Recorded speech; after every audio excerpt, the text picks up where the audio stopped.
C'est au cours de la digestion que les glucides contenus dans les aliments sont transformés en partie en glucose. C'est à ce moment-là que l'absorption intestinale permet au glucose de passer dans le sang. Sa concentration moyenne, qu'on appelle glycémie, est de l'ordre de 1 g par litre de sang. Même si elle peut varier au cours de la journée, cette valeur est maintenue à ce niveau grâce à l'intervention de mécanismes permettant le stockage et le déstockage du glucose.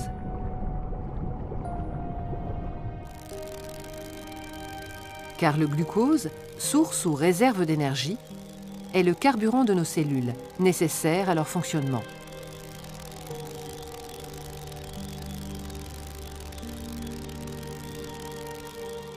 Foie et pancréas jouent un rôle fondamental dans la régulation de la glycémie.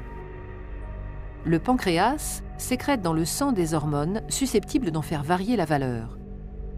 2 scénarios peuvent se présenter. Après un repas copieux, la glycémie augmente. Le pancréas va le détecter et déclencher immédiatement la production d'une hormone, l'insuline, qu'il libère dans le sang.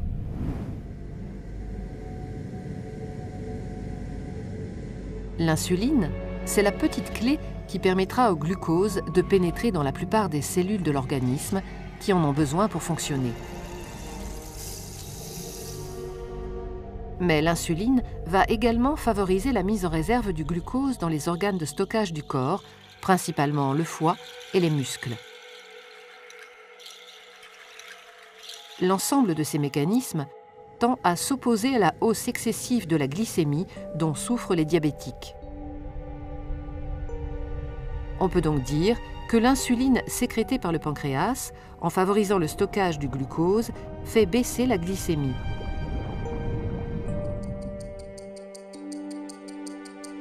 Voyons maintenant ce qui se passe dans le cas contraire, après un jeûne prolongé.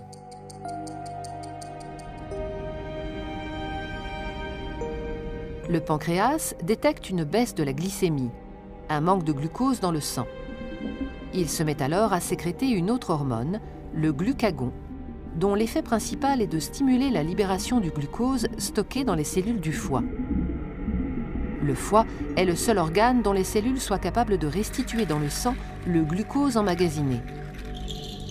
Ce déstockage du glucose va avoir pour effet d'empêcher une hypoglycémie dangereuse. Pancréas et foie jouent donc un rôle important dans le contrôle permanent de la glycémie. Ce contrôle suppose un équilibre satisfaisant entre les 2 hormones antagonistes sécrétées par le pancréas et une gestion fine du stockage-déstockage du glucose dans le foie.